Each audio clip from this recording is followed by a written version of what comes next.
Free Usual Living on this channel is for educational purposes only and is not intended as financial advice.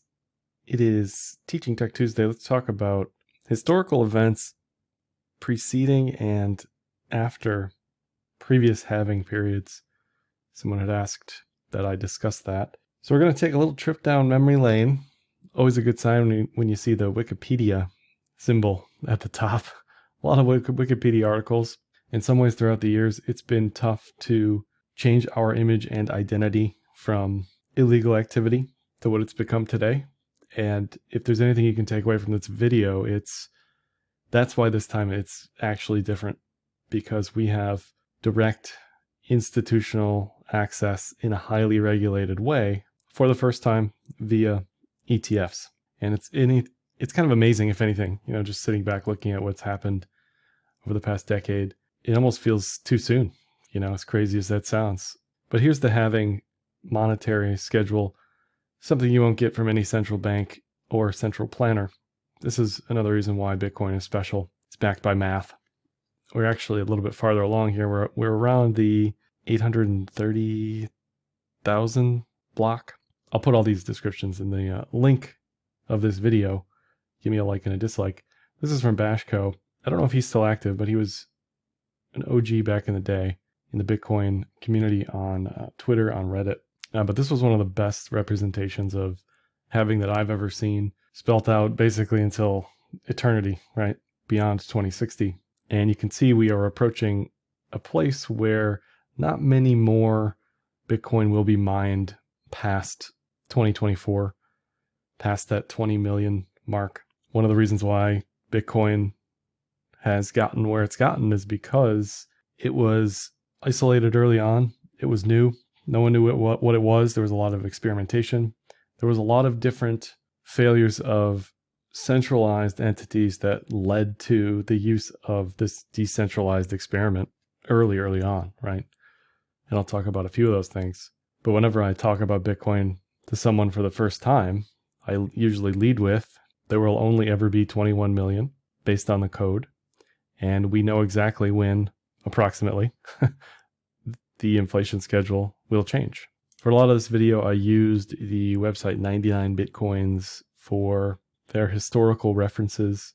They've been keeping track of sort of key articles for many years, and you can zoom in and out of this over time to see all the articles that they deemed relevant or important. One thing I'm not going to talk about is the scaling war too much. SegWit 2x, New York Agreement, Barry Silbert, that sort of thing. But that was hugely influential for different reasons.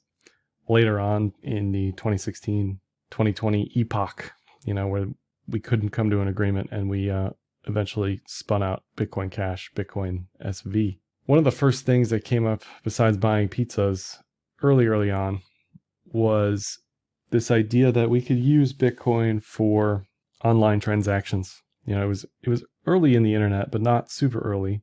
Credit cards had long been a thing, and Satoshi himself did not like the idea of, in this case, funding WikiLeaks with Bitcoin donations. But ultimately, it happened anyway. The genie was out of the bottle. And as some people are suggesting here, Satoshi may have been concerned about basically the network just not being able to actually withstand something like a 51% attack, not being anti-fragile enough early on, and getting all this heat relative to some global investigation where things could have gone awry really early, right? But the bird fell out of the nest and was ready to fly, and kind of off it went, right? So early on, it was a series of different centralized exchanges, custodial exchanges, much like we saw over the past 4 years. History doesn't always repeat that, but it does rhyme. And if you don't learn those lessons, they certainly repeat, and they have repeated. The biggest, of course, being Mt. Gox, but there were plenty others that got hacked, that got whacked, that got stolen from in various ways. Much of that was growing pains, and early on, it didn't really matter, you could argue, right? Because market cap was small. It was definitely an experiment. It was definitely the wild, wild west. But what's always really helped is also being global and constantly being in the news for good and bad reasons. And that gets people thinking and talking about this and wondering what the heck it is, whether they're on Main Street, Wall Street, government, wherever. Bitcoin kind of always finds its way in the news historically. This was the WikiLeaks stuff, right? In PC world very early on. This is 2010, talking about Bitcoin and this idea that there's some decentralized payment rail, right? Just wild stuff where it didn't rely on a credit card, Visa, anything like that. The poker players as well, very early on, as we think of historically, again, early adopters of technology have been what? It's been pornography, gambling, criminal activity. I mean, that's just how it's been. Very early on, known as Black Friday, the poker players, many of whom are still with us today, and we can thank Black Friday for bringing them into the fold, because much like many other stories that you'll hear about centralization versus decentralization, Bitcoin allowed online gambling to continue. And it's just funny to see what we have now in regards to legal sports gambling in the United States and other types of legal gambling, right? But without this crackdown, we wouldn't have had, most likely, this giant swath of people very early on having a need for this stuff beyond just speculation on price. Clearly they were speculating or they were gambling on poker, but they needed a value unit that was outside of the legal system to participate in stuff like this. Black Friday was a part of Operation Choke Point, which should sound semi-familiar because of who was involved and how Operation Choke Point 2.0 with the banks and crypto services, crypto companies, has sort of played out. The people that were involved at that time, FDIC, whenever I see a headline with the FDIC, I shake in my boots a little bit, because they do not like us. They do not like crypto. They do not like crypto businesses. There is certainly a prejudgment there on their part based on who's still there and historically what has happened. So if you're unfamiliar with all this stuff, right, you can read about it here. But this centralization weak point and takedown of poker services brought us a ton of poker people. like if you look at, I'm sure there's many of them who still watch this channel, but there are a lot of crypto people and poker people overlap. That is a common community for this very reason and this very event. And if we look at the FDIC, the current chairman is Martin Gruenberg, who was a part of Operation Choke Point and was also a part of Operation Choke Point 2.0 most recently. Sheila Bair is another one. Whenever you see her name, she does not like crypto either. Okay, so these are not friends to crypto. Of course, Nick Carter made this hypothesis or theory or whatever you want to think of it as prominent and popular, and he's talked about it many months ago. But going back and seeing these events play out, you can see the relevance and the importance. And just today in Spaces, Balchunas from Bloomberg was talking about how Vanguard is blocking Bitcoin ETFs and how he likens it to hip hop in the 80s, where certain hip hop was banned from Walmart and then actually made it more popular, right? Because again, it's in the news. Why is it banned? What's so bad about it, right? What's the big deal? Why do people not like this thing? I think that's just natural human curiosity taking hold. Also at that time, very early on, after the first halving, I guess in and around the first halving, was Silk Road, famously a darknet market that accepted Bitcoin. And once again, we have this need by this entity for a decentralized payment service, decentralized payment rail that could not be seized, could not be reversed in the transactions, right? And this isn't a moral judgment on what happened there, but this is, again, part of our story, whether we like it or not. We've certainly come a long way since then, but many people, this is how they got into crypto for the first time, was Silk Road. I know many of them who used Silk Road and only later on said, hey, this Bitcoin stuff's actually pretty cool. like, wait a minute, right? So once again, we're getting people to think about this idea of a decentralized payment network. There's even an article on Investopedia about it, which I thought was funny. But again, if you're unfamiliar with this stuff and the story of Ross Ulbricht, Dread Pirate Roberts, the amount of Bitcoin that is held by the US government from Silk Road to this day, right? This stuff is still with us, and we're still dealing with the events of that time and the amount of Bitcoin that was seized by the US government. We've also had historically, much like Ukraine, global events. Typically, it's capital controls, capital constraints, capital restraints, trying to limit and restrict the flow of money in and out of a country. Typically, we see fiat failing, several instances of that in Greece, where they've had problems with bailouts, bail-ins. They've had problems with debt in 2013. It happened again in 2015. And once people know that there is a way to escape the system, once they know that there's a way out, it's only natural to try to seek that out, right? It doesn't matter who you are, and it doesn't matter necessarily if it's stable coins or whatever else. But this, again, globally helps remind people of the weaknesses in the current system and potential solutions when the arguably foundations of society are crumbling, right? Because, what do we do anything for if not to better ourselves, family, future? And to watch that evaporate certainly makes you seek alternatives. And that certainly helped us in the bear market doldrums of 2015 to remind people once again, like this thing is here. It's always been here. It's not going anywhere. Not always been here, but you know what I mean.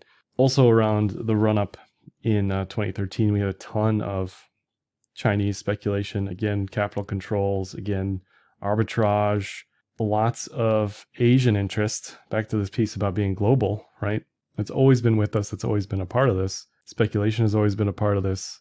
And Asia, once again, with potentially Hong Kong spot ETFs, potentially some Chinese investors seeking alternatives because of their weakening currency, weakening markets, right? That's helping to buoy us even today on Bitcoin. It's hard to say exactly how much, but undoubtedly we are still in that conversation and will remain in that conversation. Now, later on, after the next epoch in 2017, China begins to take a more serious stance against things like ICOs, things like Bitcoin exchanges, and they try to seal the holes in a leaking ship, right? If they see mass capital flight or something that's outside of their centralized control, they try to ban that, remove that. And that, at the end of the day, it's helped us. It's really helped us. Later on, they banned Bitcoin mining completely, but some estimates still have a pretty hefty percentage of mining in China. I don't think we know the real number, but it's still reasonably a part of the ecosystem. Something else that also happened in 2013 on that run-up was conversations in government and law enforcement about what this is, what are we doing with it, why it's important, and what the U.S. stance toward something like this would be. There was a Senate hearing at that time that I watched, and for me, this is what orange-pilled me. This was the nail in the straw for me to say, okay, this, and obviously price going to infinity, but Thanksgiving 2013, I think that was my first Bitcoin purchase on Coinbase. After seeing and sitting on the sidelines, watching all this stuff sort of play out with China, with Mt. Gox, this conversation about legality in the US, that was enough to do it for me after hearing about it for a little while.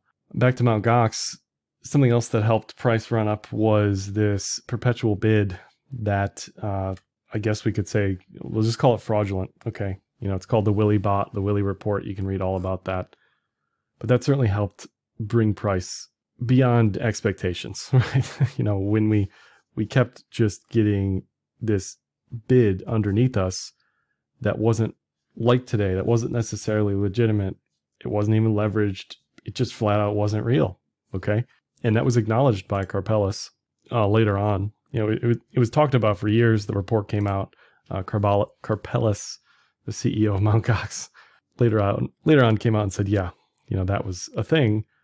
And I forget exactly why he did that. I think it might have been because they were actually insolvent at that time and he was trying to buy the BTC back, but I can't exactly remember. But it's definitely in that report as to what happened there. And once again, to this day, we are still dealing with Mt. Gox coins, which have not been distributed to users yet.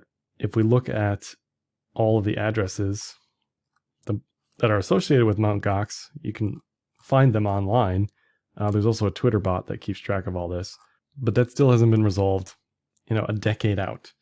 It was a massive deal at the time, and it helped push us lower in that post-halving bear market in 2014, 2015, 2016. We also, at that time, with price, started to get more Silicon Valley VC discussions about what this is, what it could be, what the future might look like.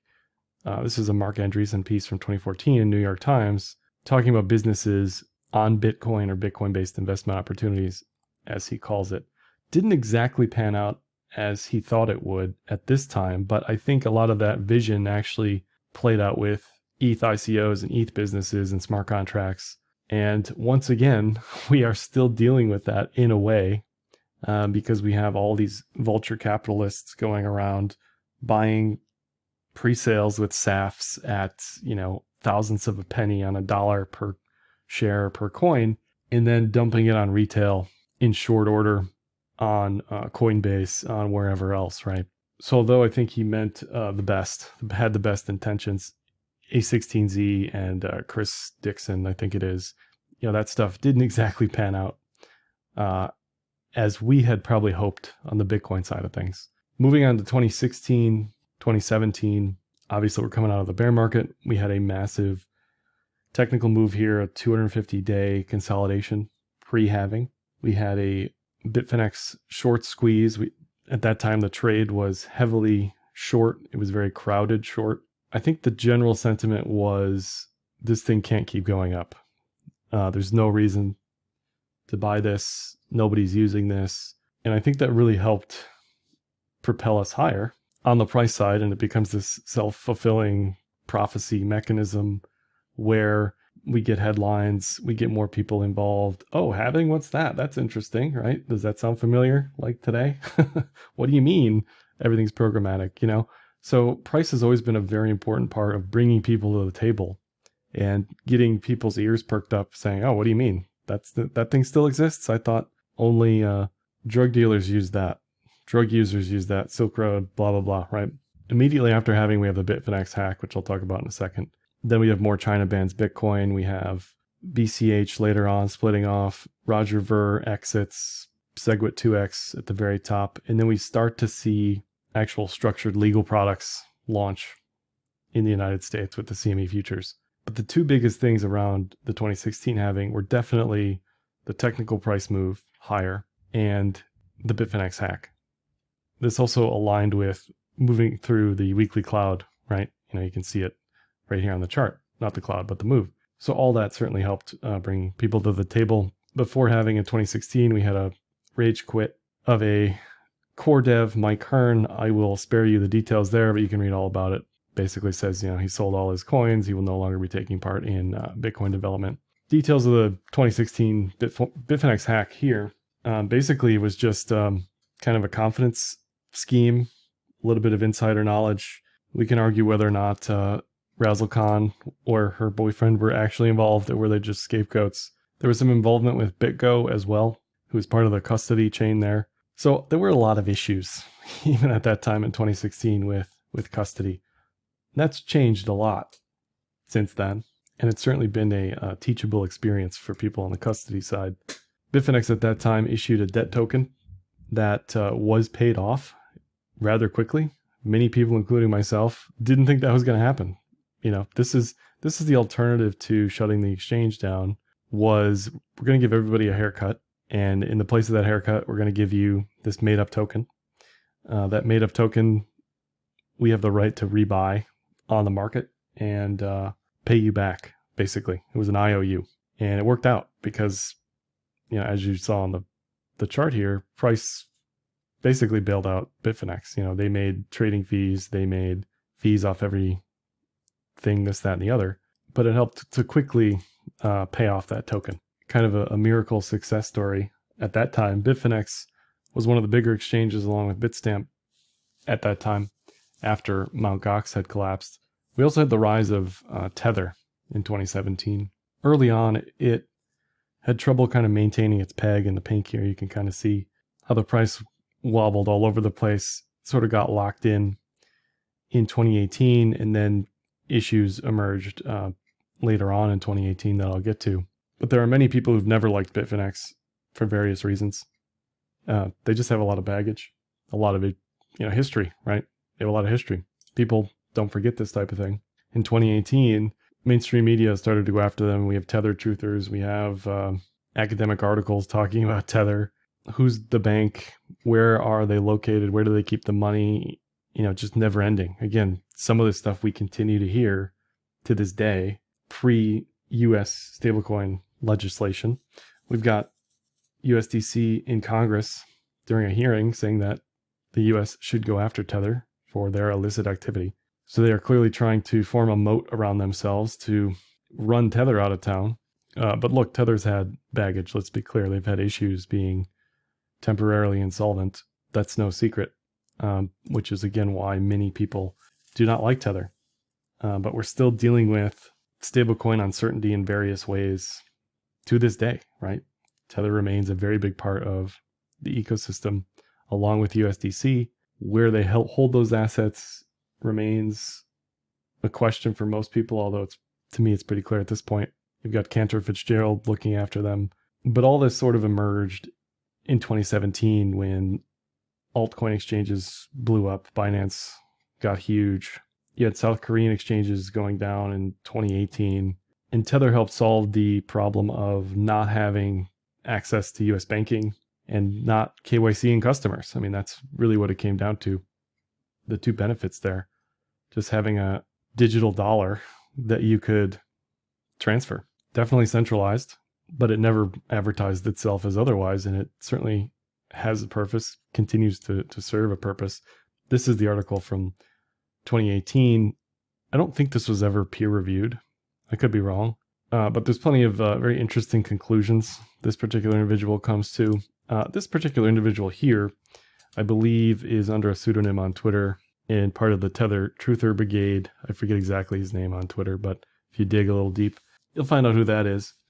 Still very much going after Tether in any way they can. Then, of course, in 2017, we had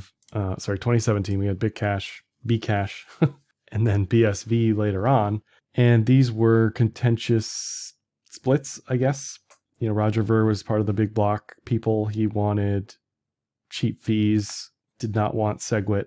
And let's check in on Bcash for a second here. Hasn't done so hot against Bitcoin. The Chinese ASIC manufacturer is another one. Jihan Wu was a part of this interesting little project here. Then later on, of course, we have BSV and He Who Shall Not Be Named, part of that project. Let's check in on that price. Curious. Also straight down. So those two haven't been too successful.